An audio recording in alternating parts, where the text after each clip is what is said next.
Texas Lutheran University.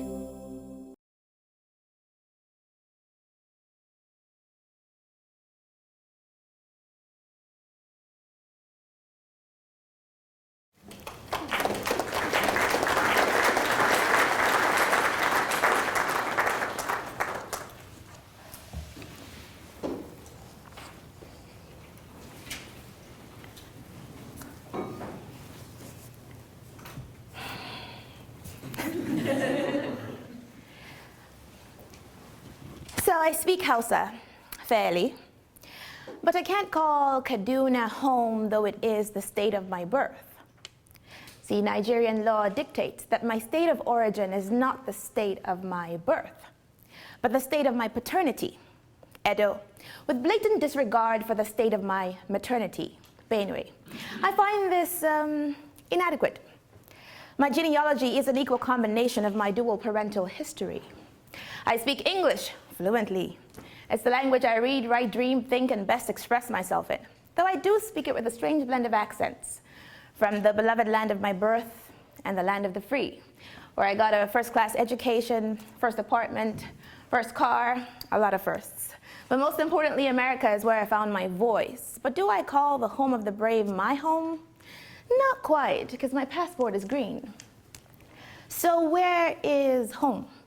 Home is in the pages of my favorite books, where as a child I hid to escape the disorder and dysfunction around me and took 1,000 trips around the world from behind closed doors.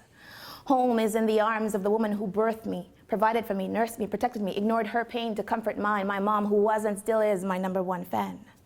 Home is on my knees saying, Abba, Father, and knowing the creator of the universe pauses to listen to me voice the smallest thought from my insignificant mind, where my speech is always understood and my silence never misunderstood, where the one looking at me sees through me and still loves me. Home is where I walk around in Prada boots or my birthday suit, eat with silverware or my fingers bare, take 2 showers in 1 day or no showers for 2 days, say what I mean and mean exactly what I say. Home is where I'm good, bad, ugly, and beautiful too. It's that special place where I can be the sum total and unique blend of my eclectic genealogy, kaleidoscopic history, underrated nationality, and multinational personality, all wrapped up in this 5'8", brown-eyed, brown-skinned, sharp-tongued, sweet voice, soft-hearted, strong-willed shell that you see, or don't you see? Home is possibly anywhere, probably nowhere, but actually any place where I'm unconditionally loved and absolutely free to unapologetically and unashamedly be me. Now that is home, and I hope I'm home tonight. Thank you. My name is Ifueko, and I am an Afropolitan. Who can tell me what 2 words Afropolitan is made from? This is class, you have to talk. 2 words. What are the 2 words Afropolitan is made out of? African. And? Anthropology. No? Politics. Politan. No? Think of a word that comes before politan. Metro. Metropolitan. So, I didn't make up that word, but it is used to describe, let's say, a very metropolitan African. Let's put it that way. Okay. I'm going to be talking about a number of different things tonight. I'm going to kick it off with Nigeria, basically. And I know that you want to find out a lot of things about it, so we'll start on a lighter note. Our English is British. We were colonized by the British, so we say flat and you say apartment, and you say trunk and we say boot. You say faucet, we say tap. You say elevator, we say lift. And we spell everything that you spell with O-R with O-U-R, like flavor and savor and all of that. It's amazing how many Americans I met when I first got here who are oblivious pretty much to the rest of the world. And the first thing that would be said to me was, oh, your English is so good. And I'm sad to say that I was just at the TLU bookstore about 3 weeks ago, and I said I'm from Nigeria, and the person helping out, one person helping out there said, oh, your English is so good. And then I look at him and I say, English is my first language, honey. I speak English better than you do. Okay. And yeah, he will not be making that mistake anytime soon anymore. But there are 400 or more languages in Nigeria. We do have the official language is the British English, and we have the slang, just like you have Ebonics or something here. It's called Pidgin English, like you spelled the word pigeon. And so in Pidgin, when you say, where you'd say, what's up? We'd say, wait till they happen. Can you try that? Wait till they happen. Wait till they happen. And where you'd say, it's all good, we'd say, no shaking. As in, you know, you're standing, no shaking, no shaking. So no shaking now. From now on, we don't say it's all good anymore in this class. We say no shaking. We're a cash society. It's cash and carry. There is no credit for anything. If you can't afford it, then you don't need it. Whether it's a basic amenity, whether it's a medical procedure that could save your life, if you don't have the money to pay for it up front, you're not going to get it. No one's going to feel sorry for you. There is no credit system. Even if you're buying a house that's 20 million or 50 million naira, you're going to pay in cash, and you're going to pay it all at once. So we don't have the problem of walking into a store, falling in love with everything and leaving home with it, because if your wallet is not that fat, then you smile and wave at the product and say goodbye. Degrees are the norm. Middle, upper class Nigerians have 1, 2, 3 degrees. PhDs is norm. There's no such thing as, oh, I'm not going to college. Yeah, it would be the same as you sprouting 2 heads, basically. Unemployment is, I'm atypical. I'm an atypical Nigerian, so don't judge everyone by me. I only have 1 degree. Unemployment, young graduates, a lot of times are jobless for years and years after college. So they either get creative and become entrepreneurs, or get creative and become criminals. Or flee to foreign countries hoping for greener pastures. Power outages are normal. If there's power for a week straight, we all say this is one of the first signs of the apocalypse, basically, and get very suspicious as to what evil is coming next. But power is getting better with our new president, so I'm glad for that. But it's a normal thing. You know, you have generators, inverters, you have backup of everything, because the power could go at any moment. No one is going to send you an email or a letter to say, oh, power will be out for 7 hours, sorry for the inconvenience. You don't know if it's coming back today or it's coming back next week. Driving is not for the faint-hearted in Nigeria. Do not get in my car if you have heart problems. We don't have stop signs, we don't have speed limits. We drive with 1 hand on the horn permanently. Yes, we do have traffic lights. If there's no policeman around, well, somebody will just drive right by. So you have to drive with 4 eyes open. And yeah, like I said, don't get in the front seat of my car if you have heart issues. Or close your eyes at least. Babies get at least 2, 3, 4 names in Nigeria. And you can have names as long as Oluwafumilayo, which is about 14 characters. Good luck filling a form with that first name alone, not the middle name or the last name yet. So naming ceremonies are a big deal. I'm atypical again. My sister and brother each had 2 names.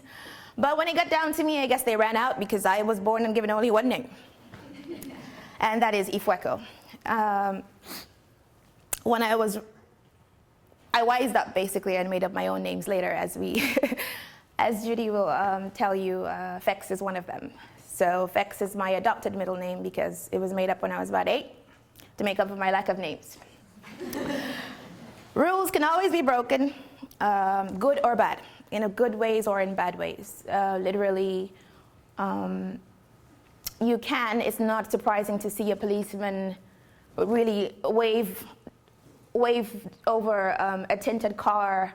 And you have security issues in my country, and he could wave the tinted car right by if he got some money from the driver, but the bus driver who's basically trying to earn a decent living will get harassed, and he has to come down and bring everything out of his car and check. But the policeman will say to you, you know, if you're driving in Nigeria and the policeman says to you, happy weekend, he's not wishing you well. Happy weekend means, what am I going to spend this weekend? So that's the bad side of some things, but rules can be broken in a good way in the sense that someone could feel sorry for you, for example, and break protocol to help you.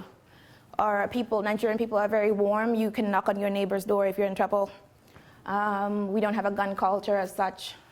The only times I heard about guns are when people are in cults in college. So that would be the equivalent of a gang here. So, you know, you're not afraid to walk on the street and see somebody and think that you're going to get shot, or go to school and think that you're going to get shot, or have a metal detector, and that doesn't exist. Fashion is everywhere. Nigerians are generally loud and proud people.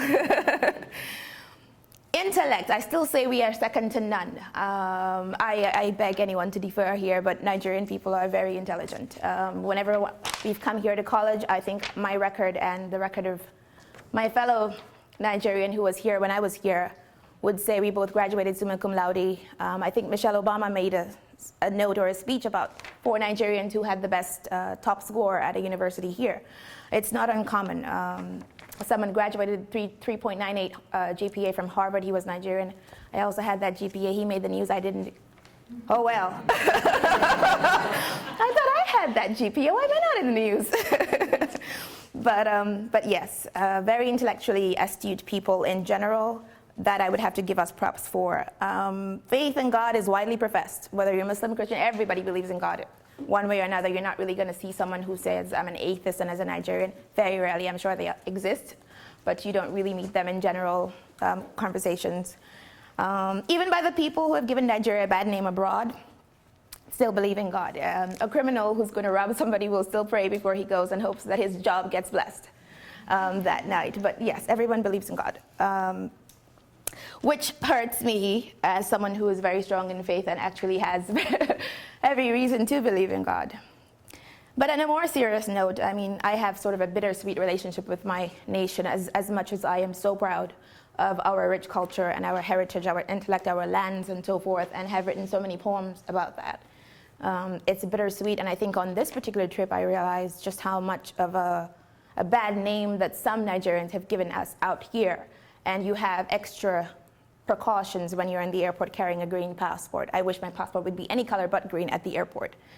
But it's a reality that we have to face. You know, you want to get online and you realize that you're blocked from paying for something because your server is from Nigeria. It can be that bad in certain instances because of the prevalence of cybercrime from Nigerians. And like I said, when you get out of college and you don't have a job for 4 years, you get creative, and positively or negatively. I have had the privilege of creating poetry, of course, on Nigeria, different kinds, and tonight I want us to watch one of them. If we can get the lights here real quick. And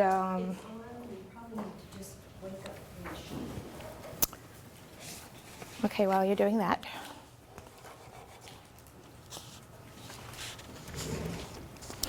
we're going to watch 2 things while she's getting ready. The first one I call The Giant of Africa.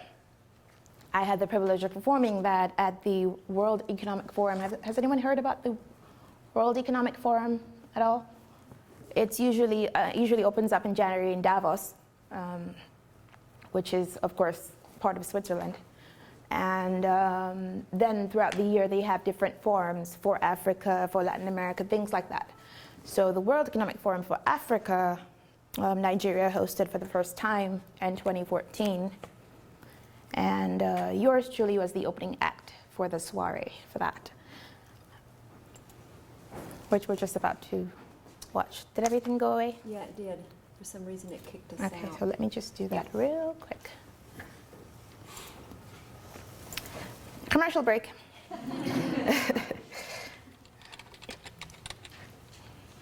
Yeah, we had everything pulled up. Yes, we I did. guess, It sort of for went some away. reason it popped us out. We'll just go right back. Now, there are other parts to this performance. It was actually a 12-minute thing, but I wanted to show you just this particular clip because this is what I'm speaking about right now. So.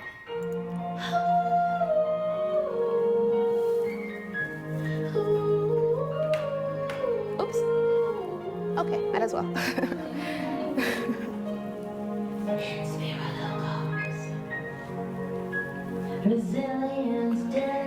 Now, if you can still hear me,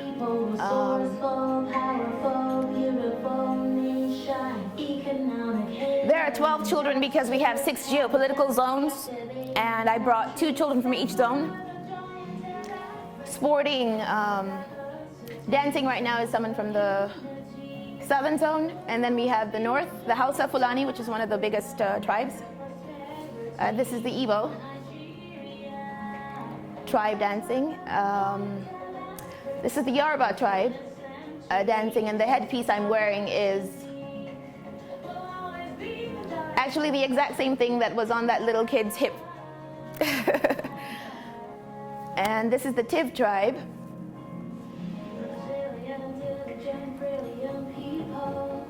Resourceful, powerful, beautiful nation, economic haven, investors, paradox, captivating country, sovereign giant of Africa, part of our heritage, we enter a new age, always be the giant of Africa, taking the global stage, we are Nigeria, that's why we're the giant of Africa.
Okay.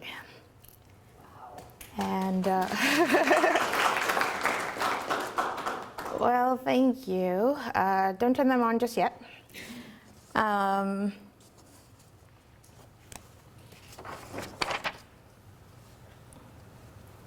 Yes, I do dance, obviously. That's another thing about Nigerians, we all have rhythm. So I wanted to, of course, speak about our current president. We had a change in presidents last year. President Muhammad Buhari, who took over power under military rule back in the day, he became president in 1983. I was age 3 then.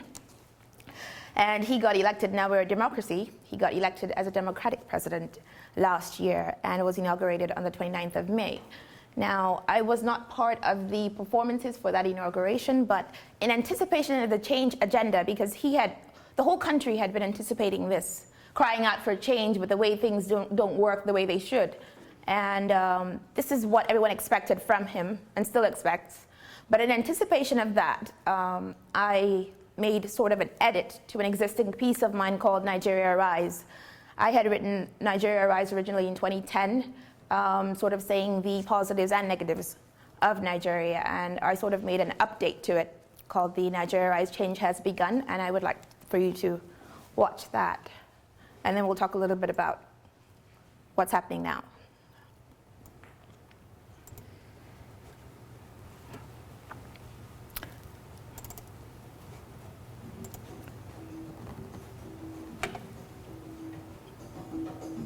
$170 million people, old and young.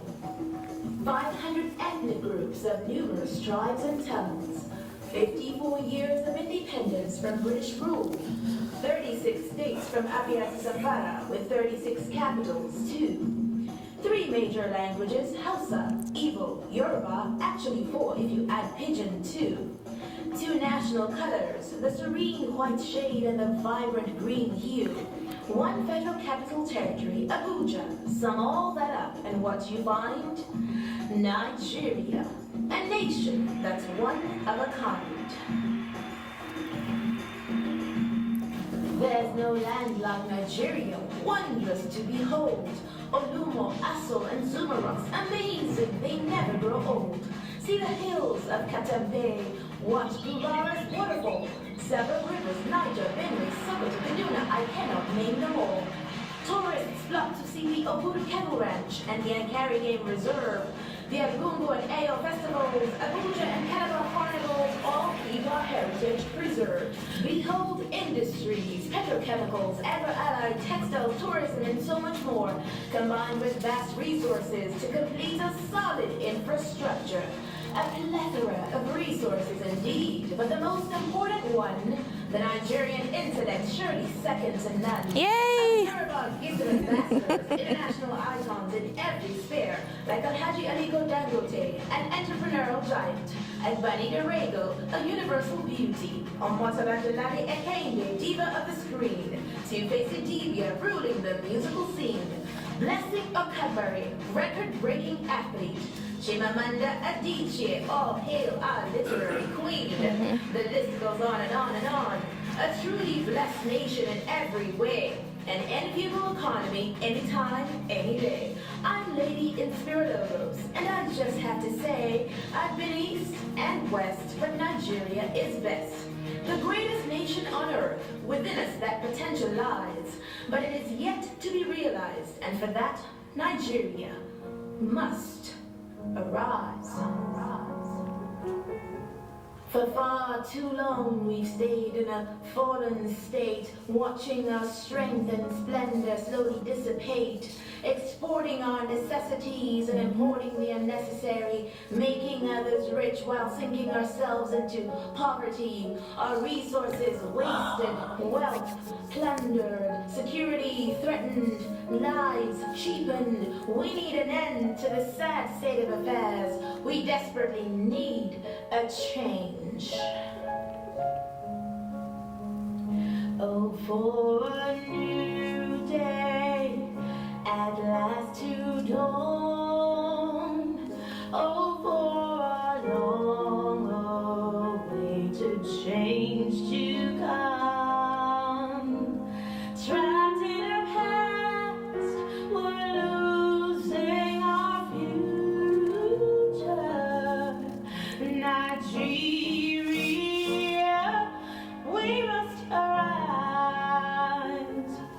The time has come for us all to unite, set our differences aside, and join hands in one good fight against corruption, nepotism, terrorism, and greed. As good people building a great nation indeed.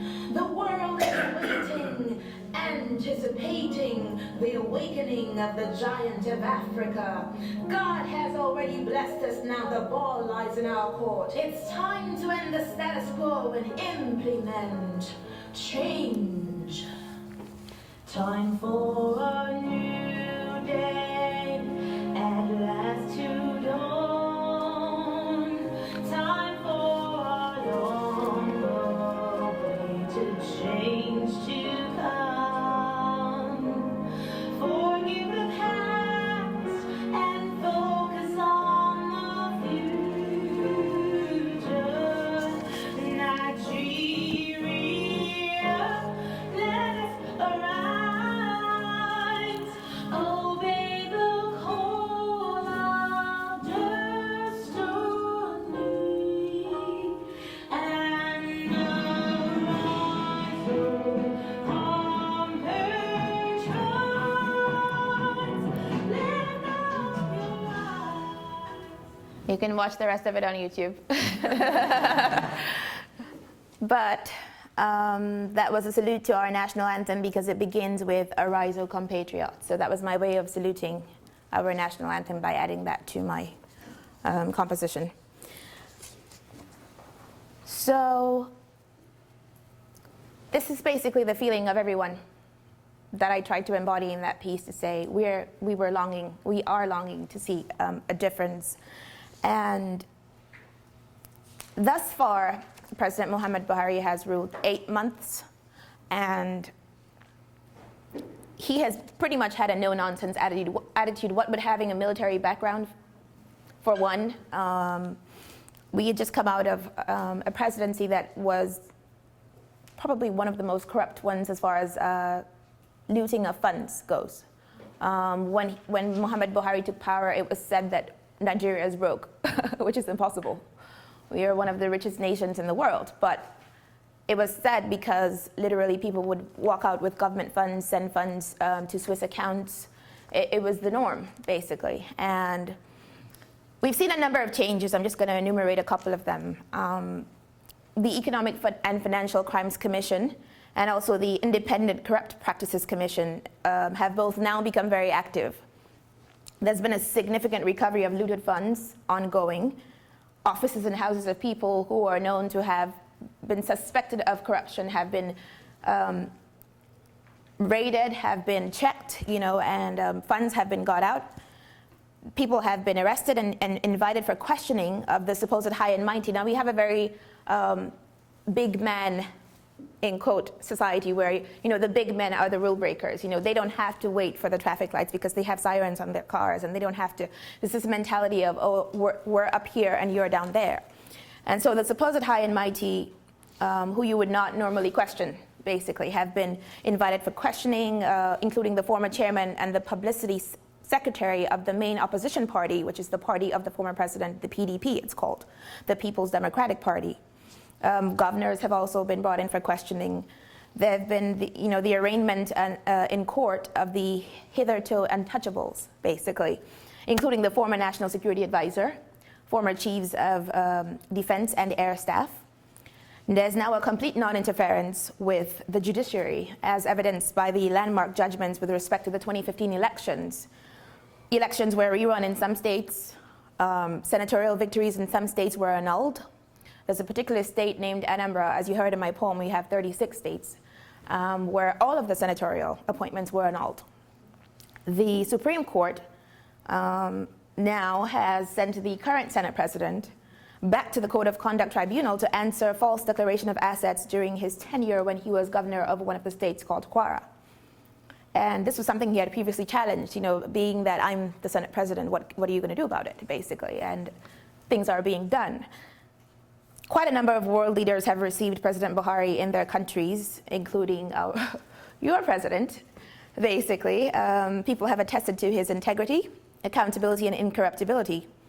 Some world leaders have accepted to return previously looted funds that people had sent to their own countries, have accepted to return them to Nigeria.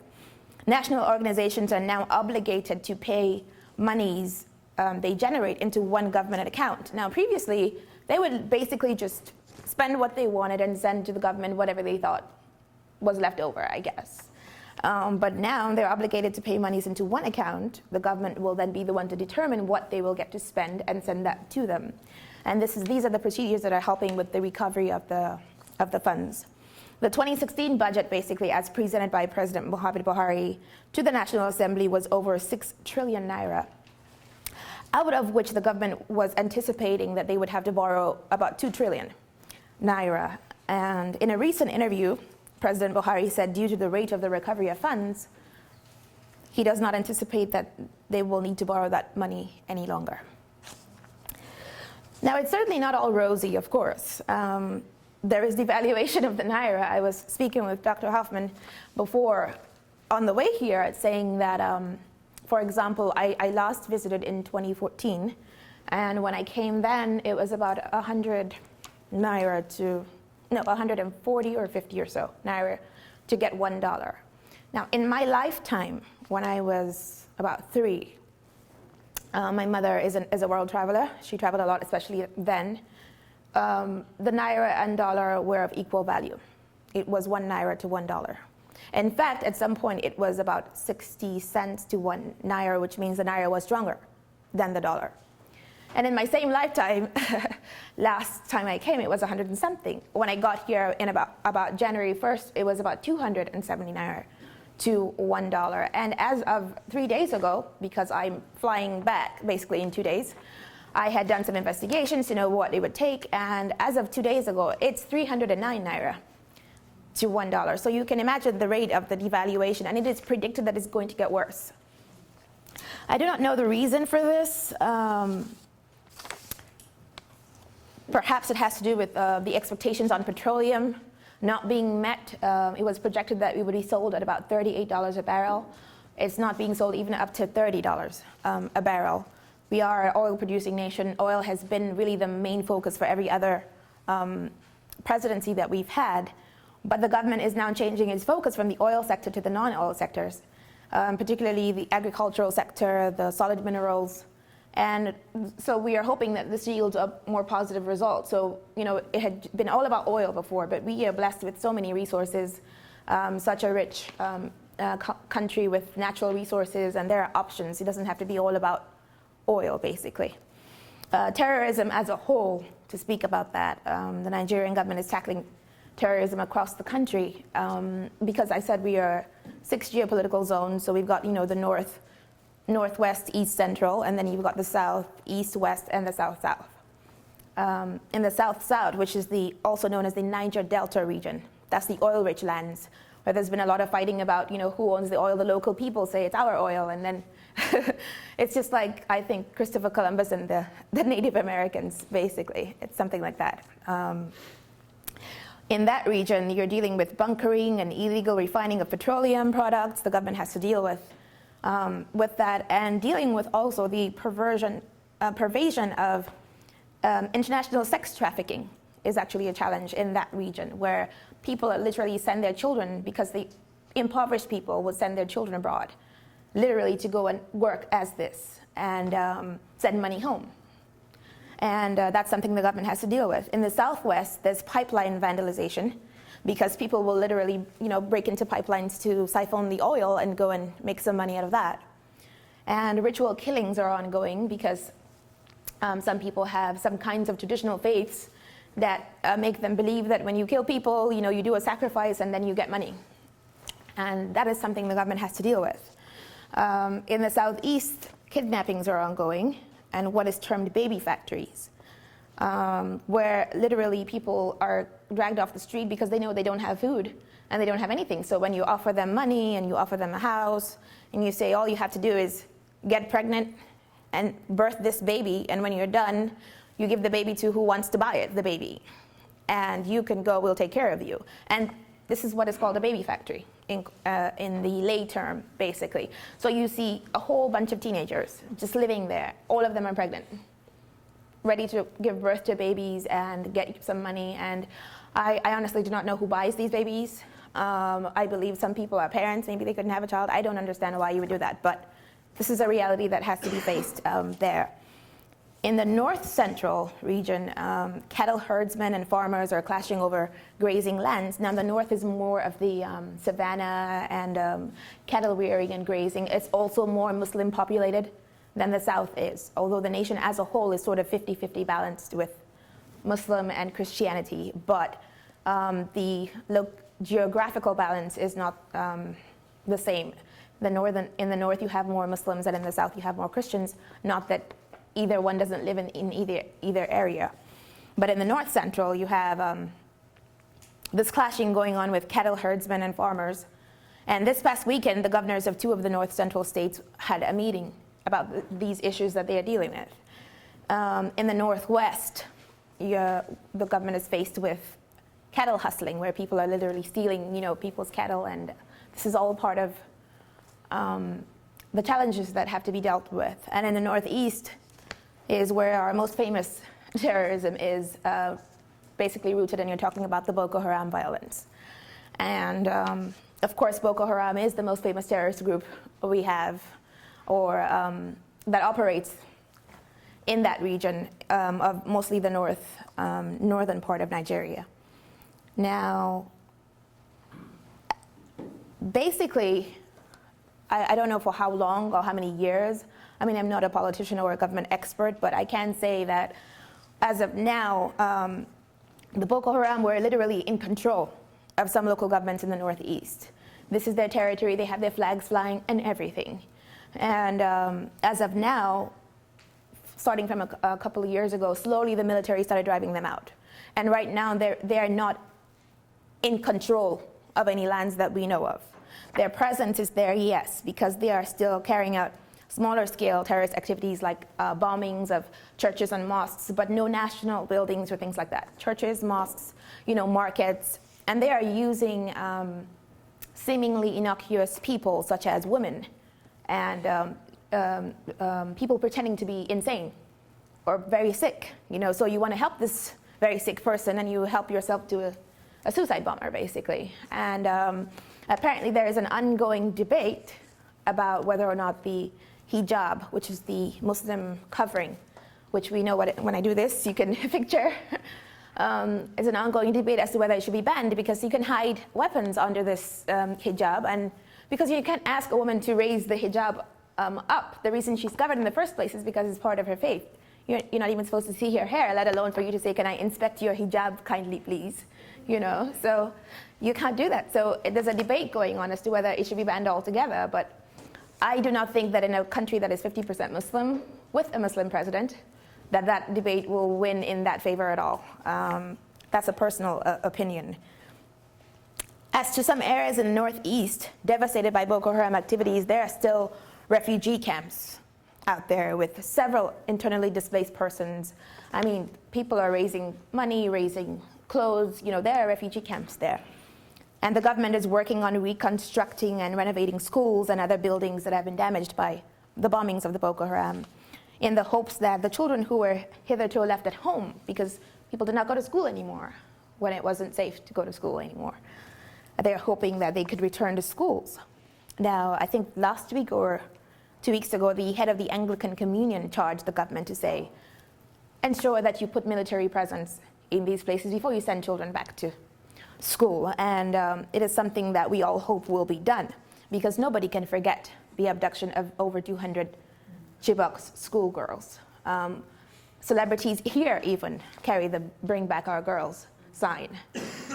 It was a hashtag on Twitter all over the world. Did they ever recover any of those girls, or where does that stand? Well, besides the few who escaped, because at the very abduction day, this was the 14th of April, 2014, by the way, so we're about to get to 2 years in April,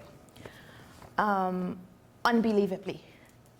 And besides the few who jumped out of the abduction vehicle that very night, there have not been the recovery of those girls. Literally, the Sambisa forest, which is somewhere in the northeast, is where they were thought to have routed the kidnapping or had some kind of stronghold there. And that forest has yet to have been cleared all the way up until even now. President Buhari has stated that the government has no information as to the location of the girls. And the Sun newspaper of this very past Sunday, there's a newspaper called The Sun, like they say, maybe New York Times or something. Not as big, but it's a smaller paper, but it carried an article. Now, we had a former president named President Obasanjo, and he basically went to speak at a prominent Nigerian university called the Obafemi Awolowo University. That would be, I don't know, like the Harvard or something. And in his speech, he quoted a Sierra Leonean diplomat. Now, this diplomat is responsible for women affairs at the UN. And this Sierra Leonean diplomat, this is the sentence that he said that was so memorable it had to be quoted, and not positively so. Some of them, referring to the girls, who refused to become Muslims have been killed. Some of them were sold. Maybe in 10, 20, or 30 years, we will come back and we will hear some of their stories. But if anybody tells you he will bring back the Chibok girls, it is a lie.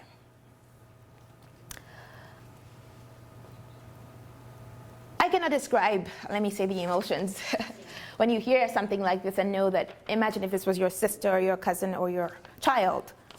I had the rare privilege of being requested by the former Minister of Finance, Ngozi Okonjo-Iweala, to compose a song in honor of the abducted Chibok girls at the very same event that you just saw a clip of. So before we got to this stage of the performance, the first thing I opened with was the tribute to the Chibok girls, and I called that Until We Find You. It was a lengthy performance, like I said, it's in full on YouTube, but the 1-minute video clip we made from it afterwards is what I would like you to take a look at.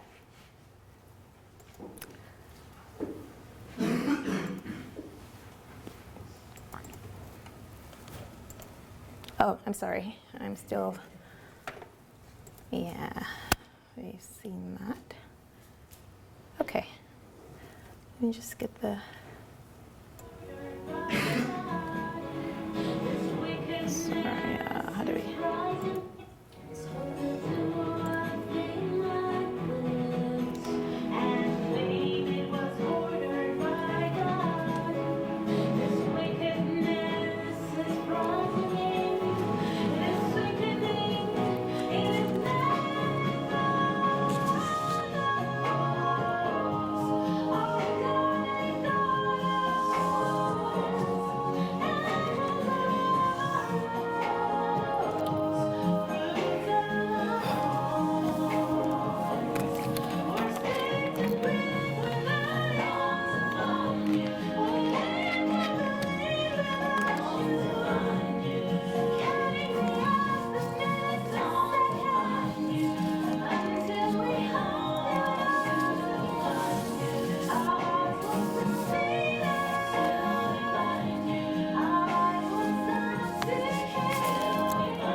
And when I wrote that, I had been given basically 4 days notice because I was already prepared for the World Economic Forum. Okay, let's not do that. I was already prepared. You saw me with the children, and we had already done our choreography and all of that. And literally 4 days before the event, when I should have been on my 3-day vacation, I got that call, and that's not something you turn down because it was necessary for us to honor the girls while we were at that time searching for them. When I wrote that, I did not imagine that 2 years later I would be standing here telling you, oh, well, we haven't found them. You know, it's sad, very much so.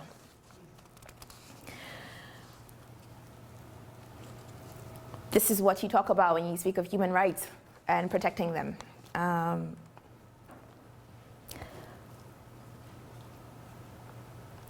I also had the, I will say, opportunity to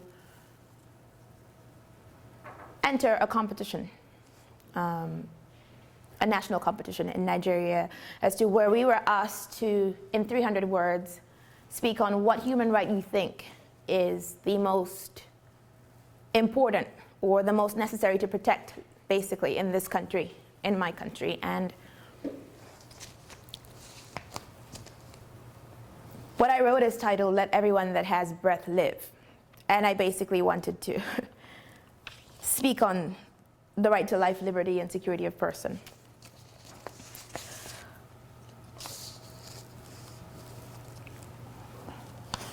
I'm deciding whether to read this or not. Maybe you will read it later on. I'll read a little bit of it. A time to be born and a time to die. A first breath and a last one. These two breaths are common to all human beings, so also are all granted the time in between these two breaths, which is the time to live. Every person has a time to live, and according to Article 3 of the Universal Declaration of Human Rights, everyone has the right to life, liberty, and security of person. Furthermore, everyone means everyone, without distinction of any kind, such as race, color, sex, language, religion, political or other opinion, national or social origin, property, birth, or other status. And that includes every member of our society. This third right is the very one I believe our society needs to preserve the most, because all other rights stem from this one. We all, without exception, have a right to live. And in the time we live, we also have a right to liberty. That is the right to be free, and we have a right to security of person, the right to be safe. My paraphrase of the third right is thus: everyone has a right to live, free and safe from everything that is a constraint or threat to that life. Now it goes on and on and on. And I'll read one more paragraph. In the UNDP 2011 Human Development Report, which ranks by Human Development Index, a comparative measure of life expectancy, literacy, education, and standards of living for countries worldwide, Nigeria, at this time, when I was writing this, ranked 156 out of 187.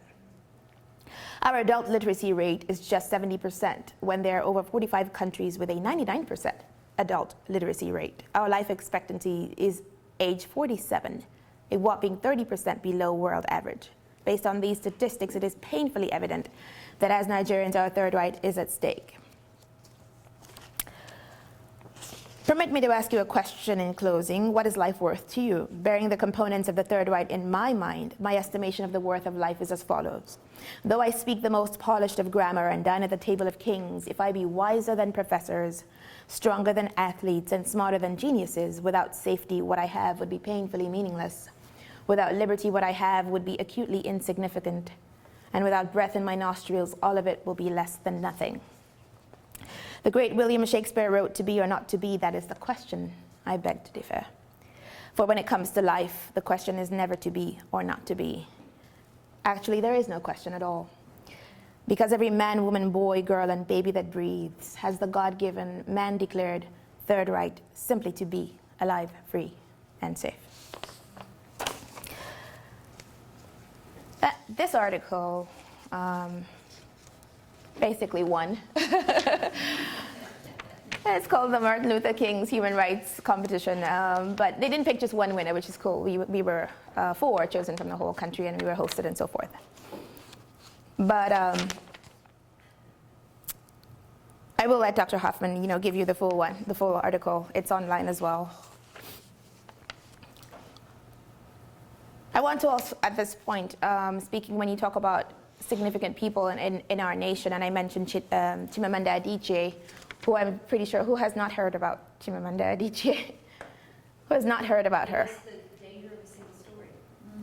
Yeah. Okay, so They know, because they watch that list at 10. Chimamanda Adichie, okay. Monday, Adichie. Okay, there you go. Yeah, I just could not. Absolutely. I mean, Half a Yellow Sun, there's a movie out, etc. So, speaking about people like that, when she was little, she read people like the person I'm going to recite this poem about. And I will let somebody give me his name when I'm done. So this is a little quiz for you. Yes, I do have some teacher blood in my veins a little bit. So you have a little quiz. And it goes something like this. There was a country that too often sat at ease watching things fall apart, wishing that others would pay her dues, yet others hoped to hear the news that she stood no longer at ease. There was a writer, a determined fighter who battled not with swords, but with piercing words, who fought not the people, but societal evil. There was a man of the people, who in a moment exited time and simultaneously entered eternity, following a trail in the heavens traced by the arrow of God. There is a country that has lost an icon, a literary beacon that illuminated Africa. He stood out like a bright banner waving above the anthills of the savannah. There was a writer so sure, whose pen will write no more, but its ink bleeds on our hearts every time we open the pages holding his gift to mankind, his timeless words. Who am I talking about? I'll say, Fernando, do you know? I was going to say Chinua Achebe. That is exactly correct. Very good. Chinua Achebe basically wrote 6 books in his lifetime.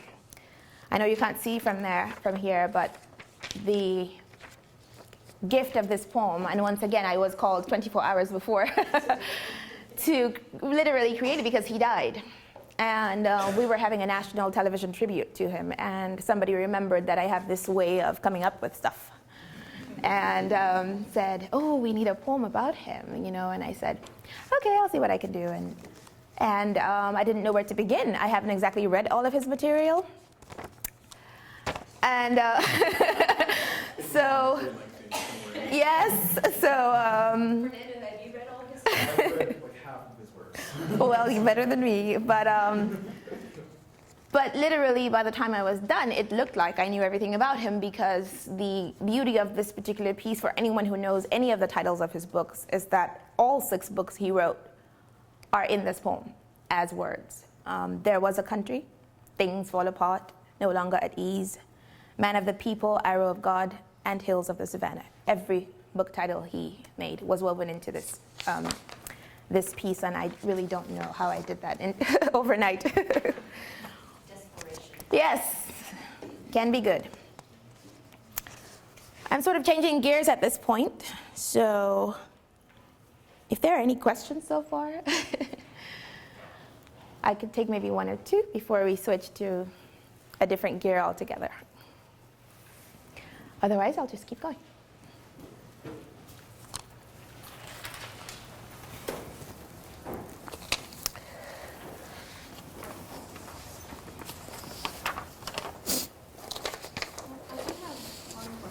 Yes. In one of the languages? That's a hard question. She wants to know the meaning of my name. Well, according to my dad and my uncle, who had a very long argument about the meaning of my name, I was told when I was little that it means patience. So I was proudly telling everyone, oh, my name means patience. And then someone who speaks the language one day said, that's not the meaning of your name. And I thought, oh, great. So what exactly does it mean? And so my uncle, who probably is more astute at the language or has some grand uncles who he consulted, I don't know, told me that it really means the attribute of someone that is sort of patient or tolerant or comforting. So that's why some people say patience and some people say comfort and some people, yeah, it's really an attribute of, let's say, a tolerant, kind, gentle person. And I have obviously not interpreted my name, only in certain circumstances, but it means something like that. So it's not a straightforward answer. And the language that name is in is called Edo, and that is from the Niger Delta region of Nigeria.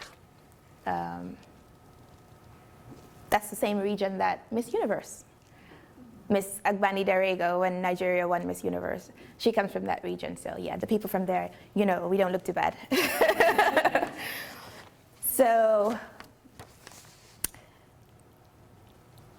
thank you for that question. I'm going to be talking about myself a little bit, but before I do that,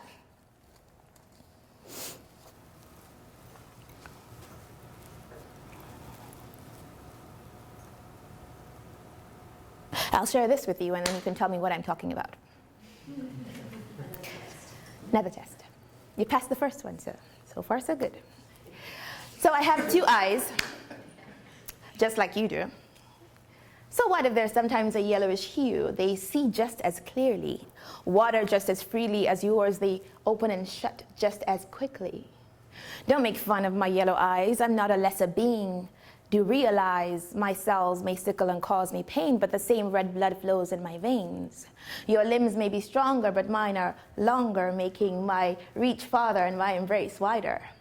My heart may beat faster, but that's no disaster. The fact that it beats is the heart of the matter. You may choose to label me sickling, call me a sad, sorry weakling.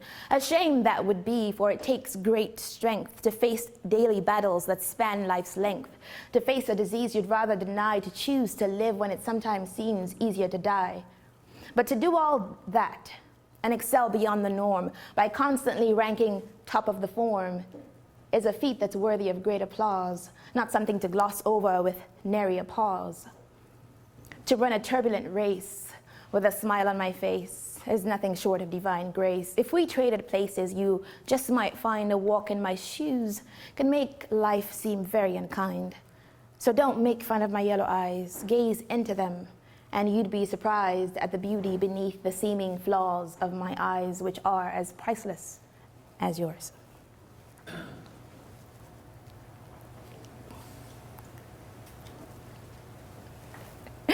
Harder test. It's a sickle cell, I don't know. Can we? For bailing the class out. For all this is POU back. Yes, yes. Well, somebody did tell me my English was very good, you know, so. So, I would like to show you something.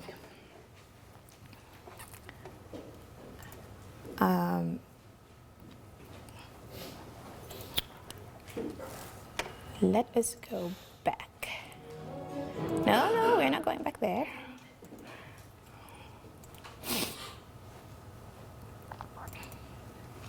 You have the power to predict the future, the ability to foresee danger and avoid it, the power to determine the exact outcome of a partnership.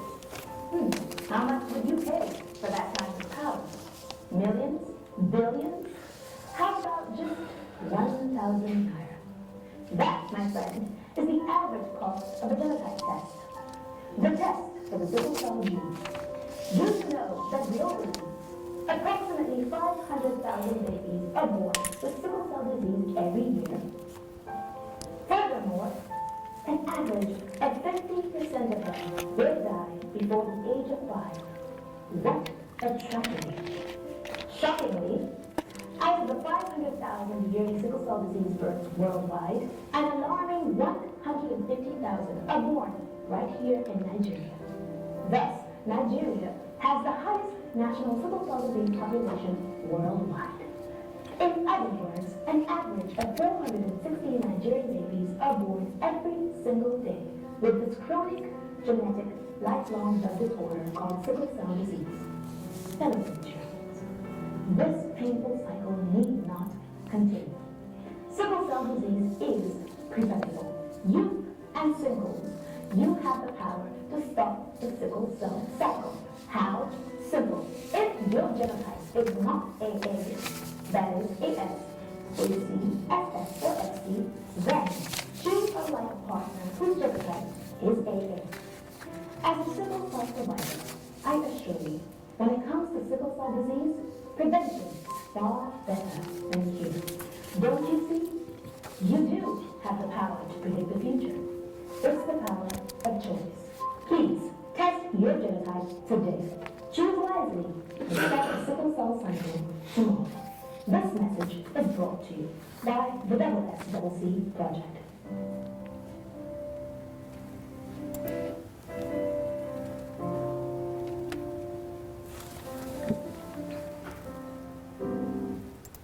What?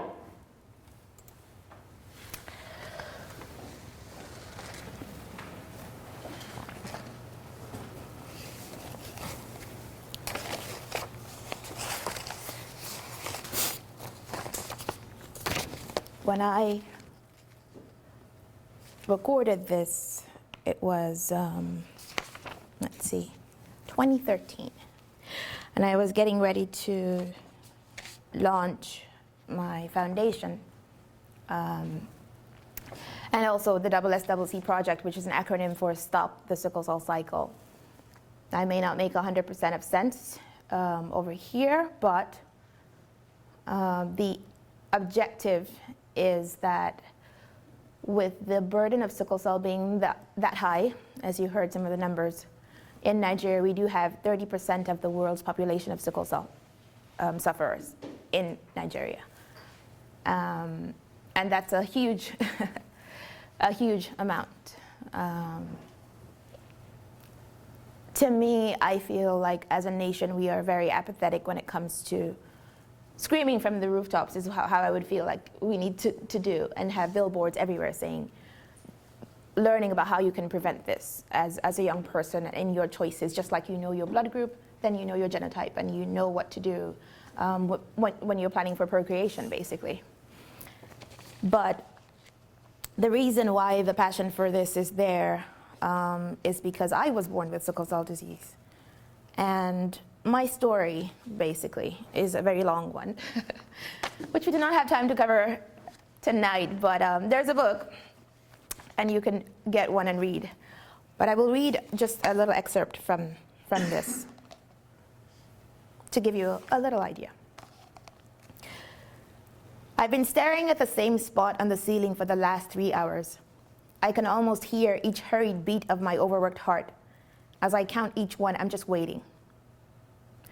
I lie down motionless except for the intermittent rise and fall of my chest. As I draw in each excruciating breath, I feel as though 100 knives are being driven into my entire chest and back, only to be viciously ripped out and mercilessly driven in again and again and again. I'm still waiting.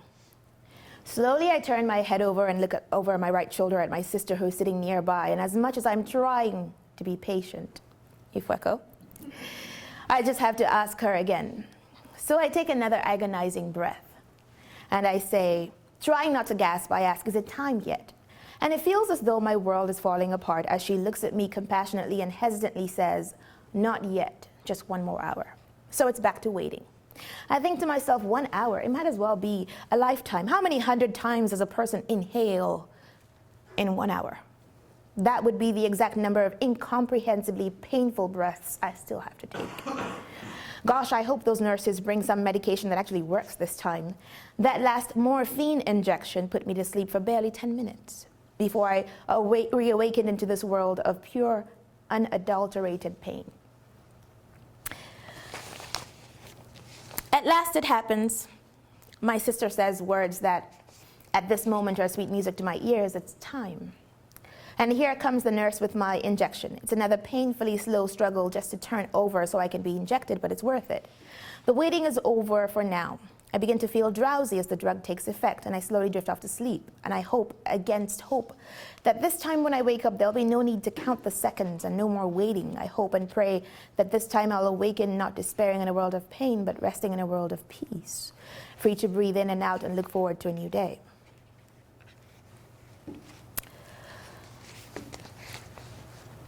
In a later chapter, I went a little technical, so I called it Technically Speaking, because I had to give facts and figures. So after giving a bunch of facts and figures, I said this: forgive the technicalities, I'm not trying to confuse you, especially in the event that you're one of those people who have sworn that neither you nor your offspring for the next 3 generations will ever set foot in a biology class. However, just in case you're wondering exactly how widespread this terrible disease is, I'll give you some statistics. Sickle cell disease is present on 4 continents. In sub-Saharan Africa, in the Maghreb and Asia, you have Middle East, Arabic Peninsula, India. In the Americas, you have the United States, Guatemala, the Caribbean islands. And in the South, you've got Brazil, and so forth. In Southern Europe, you've got Italy, Greece, Turkey. It's estimated, of course, you heard that 500,000 people are born every year with this. Now, in Africa, when the UNESCO did their research over years, it's been said that for sickle cell babies born with sickle cell in Africa, the life expectancy for them is literally they would before the age of 5, 50 to 90% of them will die. 50 to 90% of them will die. So if you are in the 10% to get past age 5, you're already a survivor. And I will be 36 this month.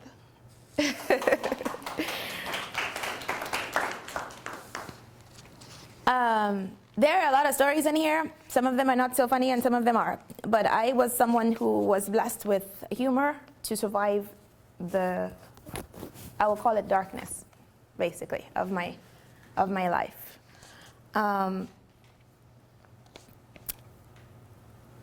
It would be literally impossible for me to describe to you the countless numbers of times over the course of my life that I've been ill or hospitalized.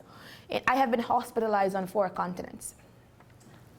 That gives you an idea. I think I was a mystery to my teachers when I was at TLU as to how exactly I would spend 3 weeks in the hospital and come back and get a 99 on the American history test and ruin the curve for everyone. And then they would say in class, oh, why don't you curve? We all didn't do so good. And, oh, somebody got a 99. And I would just be like, I'm not here because I don't want anyone waiting for me after class. But being a regular teenage girl is difficult enough with having to juggle parents, periods, pimples, and of course peer pressure. But in my case, I had one more P thrown in, and that was pain. One particular experience comes to mind at this point in time. I remember it quite vividly. I woke up mid-morning on a cold October day in 1994, and I could tell this was going to be a long day. Rise and shine. Let me rephrase that. In this case, it was rise and wine, because I felt as though every last bone in my hips and legs had just been shattered. The year was 1994, the place my mom's bedroom, and the event, another crisis. Now, that's what it's called when you're having an episode in sickle cell anemia, and it's called a crisis, aptly named, because since red blood cells are around, as we all know, a person who has sickle cell under certain kinds of pressure or stress, extreme temperatures, dehydration, and so forth, their red blood cells will break down and become sickle-shaped. And this is where the name of the disease comes from. So you have 2 sickle shapes going like that inside your blood vessels, and 3 and 4 and 5, and you have a little traffic jam. And if the block happens here, then the rest of your arm is not getting oxygen. It's screaming in pain and looking for oxygen, and it could happen everywhere at the same time, and not just in one location. And you have organ damage, lungs could collapse, and legs could become crippled, and so many complications with this. So it's not a straightforward thing at all. So as I was reading, I clenched my teeth in order not to scream the house down, and slowly pulled my legs up so my knees were bent and my feet were flat on the bed, and then I discovered it. At first I thought I was seeing things, which wouldn't surprise me. This level of pain could render anyone delusional. So I closed my eyes and reopened them. Nope, it was still there.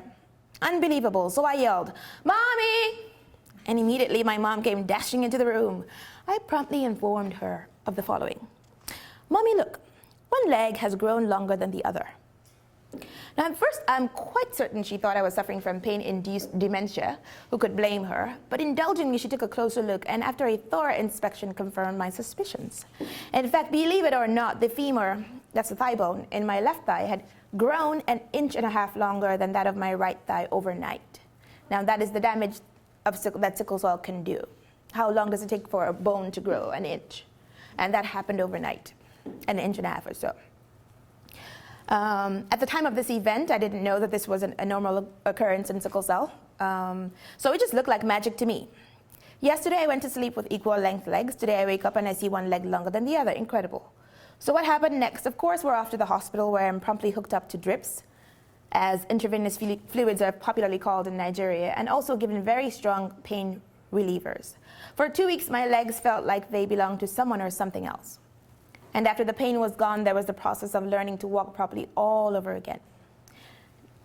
Jump ahead 2 or 3 years later and discover the long-term complication. Because I'd been walking imbalanced, my spine had become curved, a condition known as scoliosis.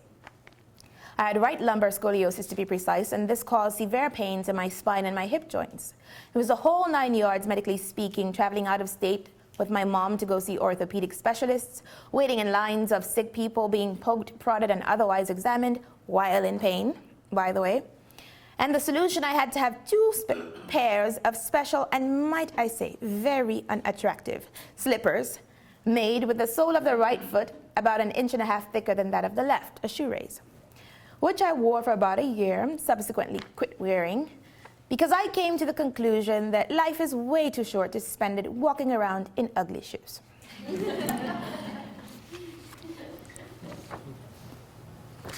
Now, on and on and on it goes, and like I said, there are too many stories and too many episodes. The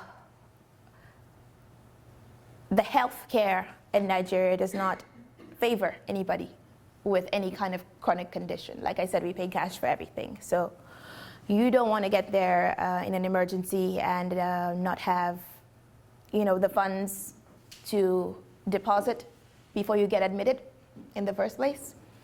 You don't want to be left alone in the hospital in any serious condition and not have very astute, wise, and alert friends or parents sitting next to you, monitoring everything that's happening, because I have been given everything from the wrong drugs to the wrong blood, which so many times almost killed me. My brother was born with sickle cell disease, my older brother, and he did not survive. And his complication was complete multiple organ failure because of lack of being cared for quickly. And he was in a hospital, and there wasn't even water by his bedside, which is any medical personnel will tell you in sickle cell, you need hydration immediately. It's one of the things to get that blood flow going, because there's a clot in there. So the drama and stories from the healthcare alone, if the disease doesn't kill you, the lack of care will kill you. If the lack of care doesn't kill you, the depression, when you are walking around and understand that two people's choices literally put you in the shoes that you are in. This is not like HIV where it was your personal action. Very rarely is it a blood transfusion, or in some countries where things are not sanitized, you could go to the barber and get HIV from the wrong tools. But very rarely is it that. It is typically your actions, or lack of proper actions, that get you, for example, the HIV virus. This is not the case with sickle cell. You literally wake up in the world and have been given a very unfortunate gift based on someone else's choices. And this is why I advocate this so much, to say, my mother will stand here if she could and tell you that if she could rewind time, she would not choose my dad. And my dad would say the same. Now, of course, I wouldn't be sitting here. But I mean, there are times where you would ask me and I would say, no, I cannot go back and do that again. You don't know what it's like to live and not know if you'll see your next birthday, and not know if you'll graduate. I almost did not come to TLU because my brother passed away at the age of 21. I was 17, and I had finished high school, and the next thing was college, and I had always said I would go to school in America. Nobody came from my family here, but it was a me thing, and I'm somebody who's very good at dreaming impossible things and seeing them happen. But I decided I would come, and I almost said no, because at 17 I thought, well, I only have 3 years to go, because it is actually a myth that people with sickle cell, if you don't die before 5, you're going to be dead probably around 21, because puberty, changing your bodies, you're going to have so many crises, you may not live to be 21. So I said, why should I bother go to school? I don't even like school anyways. So, but my sister was one of my strong encouragers and said, God has a plan for your life. And you don't know what your path will be, just go. So in my dark moments, it was one of the things I looked forward to and said, I will go to school in America. And I, who had never left the house to even go to a sleepover, traveled halfway across the world to come here and be asked why my English is so good. So anyways, you can read all about my journey in here, and I am going to give a very generous discount to students tonight to be able to get a copy of this. But I will talk about what happened after what's in the book, basically. And that is my journey to being in Spiro Logos, which is now the moniker that I am known by on any stage in which I stand.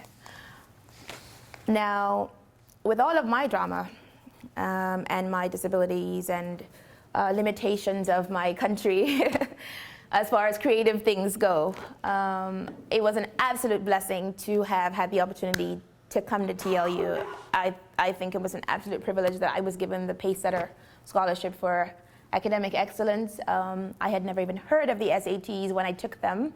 I literally got the book from the US Embassy. I had joined the education department, and literally I saw the SAT book and I said, okay, bring on the book. And I read the book cover to cover twice and I said, okay, where's the exam? So I took the exam my first try, and I got something good enough for a TLU scholarship, basically. And I had been raised in an education system where from middle high school you get streamlined. If you're one of those straight A people, you get put in sciences because you have to be a doctor and a lawyer and all that. No one will put you in arts or theater. No, that's not for the smart people. That's for the other people. And so I literally was streamlined right from being 12, 13. I have never in my life taken a literature class. I have not studied any poets, ironically.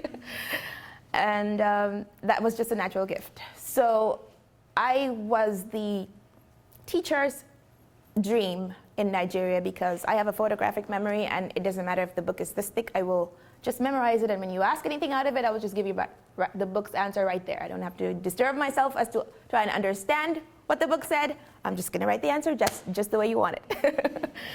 And I'll just, like a little machine, put it in, drop it out, and if, as soon as I'm walking out of your class and we are done with that year. Don't ask me anything about that book I just memorized, because I need to create room for the next book. So, but it made for being a fantastic photocopy and not an original. It wasn't until I got here to TLU that I first got here for computer science, and I was making straight A's, provost list, dean's list, and I hated it. I was the most depressed person walking around. Besides all my drama, I was very unhappy with what I was studying, and I hated it.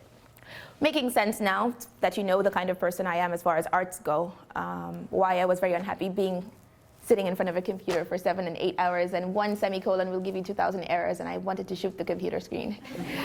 And one day I said, I cannot afford to die just out of misery. Life is already short, and I need to be happy. So I went in and changed my major to music.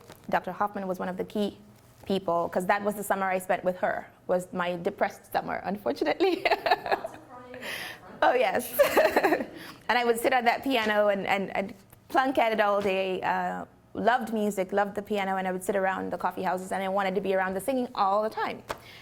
And she encouraged me in that, and I literally went in and changed my major the next, my third semester, to music, and then I called my parents after the fact. Oh, wise woman that I am. My mom was freaking out, but my dad said, "Are you going to keep your scholarship?" I said, "Yes." He said, "Take it away. Do whatever you want to do." So I said, "Rock on." And my world literally went from black and white to color with surround sound when I discovered music, because I woke up. It woke everything creative about me up. When I would get asked, "What do you want to compose?" Think about, "What do you think about this?" And I say, "What think? What does the book say? Where's the book? What does the book say?" And let's give you the answer. It became a thing where I had an individual mind. What do you think? How do you create? And that gift was given to me by TLU, and that is my signature today, because whenever I'm standing on a platform, I am original. I don't think I have ever, in all of my years of performance, performed material that is not mine. 100%. So yes, I did go from photocopy to original. But I am grateful for that. But to become Inspirologos, basically, I was their home. I went through everything from starting salsa dance out there in Abuja, where no one had heard of salsa, because I fell in love with Dance With Me, Vanessa Williams, and Cheyenne. And I pulled out all the chairs and learned salsa and went and told them I'm a salsa expert and then give me the job. And I taught salsa. And I went on radio, I was a DJ,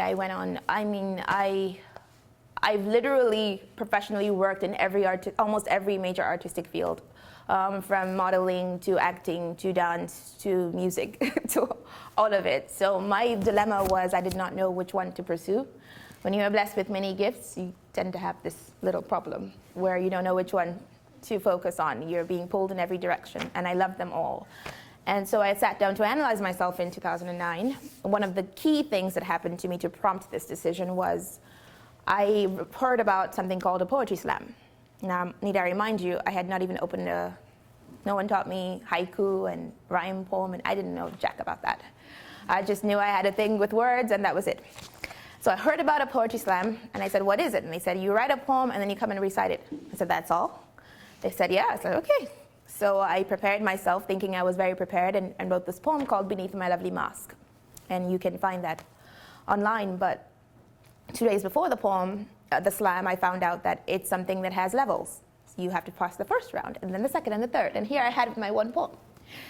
And I said, okay. So I wrote 2 more poems just to prepare for the slam. And I walk in the slam with all my gadgets and dresses and costumes. And they're like, "Oh, no, there's no props, there's no costumes.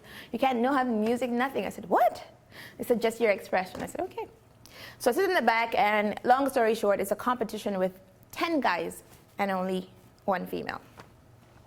And they told us when we got to the slam that if it's your first time, don't worry, you just learn and observe. You need to, get skills for the next slam. And I thought to myself, I left my house to come here and not to win? Oh no, there's money involved.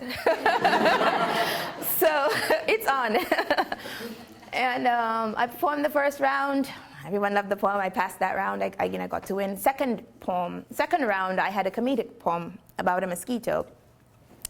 If we have the time today, I might do that one. But people were laughing, and I was pausing for the laughing, which I didn't know was going to work against me because it's timed, and if you go over your time, they give you some demerits. So I had won the round, but I got deducted for going over the time.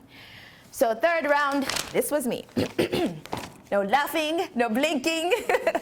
I had to recite my poem, quickly, and but literally I started the poem, and about 30 seconds into it, the timekeeper got up and wouldn't look at time anymore. The crowd got up. People were screaming, clapping, and it was basically a closed deal. They had also said if you get a 10 from any judge, then you quit your day job and become a poet. I had 3 out of 5 judges give me 10s on my last piece, and I thought, well, I don't think there's a bigger sign than that. But literally, that poem became a reality a couple years later. Now, when I wrote, that's why I say I'm a dreamer. When I wrote that poem, the opening lines were, "The applause is thunderous. The cheers are deafening. Everyone is out of their seats. I feel like a goddess as they blow kisses at me and throw roses at my feet." And literally, when the article in the paper was written about me, it said, "And the applause was indeed thunderous. And the cheers were indeed deafening," because everyone really was out of their seats. So it became a prophetic thing. And when I sat there after the slam analyzing myself, and I literally made a list of what are my strengths and passions and so forth, I wish I knew about the Myers-Briggs then, so I would have saved myself some trouble. It's another thing, we don't do personality tests in school over there. I'm sure more modern and private schools now, but when I was growing up, we didn't have that. So no one told you what you were good at, you had to figure it out. So here I was at 29 then, figuring out and wondering what path to take. And I analyzed my strengths and decided that, you know what? Yes, even the singing, you need some lyrics to sing about. And even the poem, you need some lyrics to say something. And even the writing, you need to have something to say, to put it in a book. And even when you talk to people and you have that ability to make a total stranger feel like they met their best friend within 10 minutes, it's words. And I realized that my thing was words. So I decided that I want to be a person that inspires people with words. And I said, okay, so Ifueko may not be the best name. I'm going to name myself. And I want to be inspired words. And that is Inspiro Logos, because logos is words in Greek. So I rebranded myself, Inspiro Logos, and it went from there. Now, of course, you don't exactly walk into someone's office and say to you, so I'm a poet, when is your next event? You need to pay me. They'll show you the door. So it was a journey. That was 2009. It was another journey to becoming what I am now. And one of the key moments, again, besides the slam, was I had performed the Nigeria Rise, the poem part, the original poem, not with the singing, at an event. And in that event, there was a man named Tony Alumelu, who is one of the most Afropolitan people that I know. He is, you can Google him, basically. I won't talk too much about him, but one of the creme de la cremes, let's put it that way, of Nigeria. And I was watched in his event. And when the floods happened in Nigeria in 2012, nationwide floods, the government was on an emergency fundraiser, raising poems, and had a meeting of the who is who, as they are called. And I'm told that in that meeting, Tony Alumelu said one sentence: you need to call someone. She says things and writes things, give her a call. So I got a call from, it's just like you hearing, oh, my name is Donald Trump and I'm calling you. Somebody you would recognize instantly. I'm sitting on a Sunday morning and I get this call and I thought, okay, what can I do for you? And we heard that you say things and write things, we need a song for the fundraiser that will move people. That's all I'm told. And again, this is 4 days before the event. Thank you very much. Thank you very much. And now I had never done this. This was my first one of those call me 3 days before and call me 4 days before, and would be the worst one literally, because I was to stand in front of the president. I had not started being paid for poetry yet. I knew I was good and that was it. I just delivered with passion. And literally, I got up there and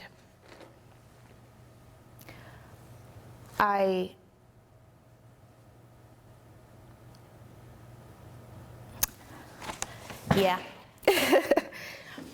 I literally just poured my heart out, depicting what a flood victim would be like and go through. And I am privileged to have been part of that event, because at that night was the night that I realized that this is not really a joke.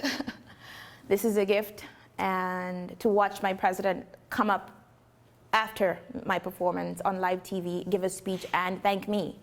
And I'm sitting there with my mom going, did he just mention my name on live TV? And it was a defining moment. Let's just say I wasn't paid before then. I have not stopped being paid since then. But it was a privilege to be part of that, because for some reason, it has been a trend as to where there are some voiceless people, and when they want someone to give them a voice, they get my number. Why, I don't know. From the flood victims, you saw the Chibok girls, so on and so forth. But my strength in all of this has been absolutely my faith in God, which I talk about in my book as well, absolutely. I would not be alive without God, without my faith in Him. Students at TLU engage in high-impact educational experiences that include civic engagement, aesthetic expression, critical thinking, and a focus on intercultural knowledge in a community that welcomes the interplay of faith and reason.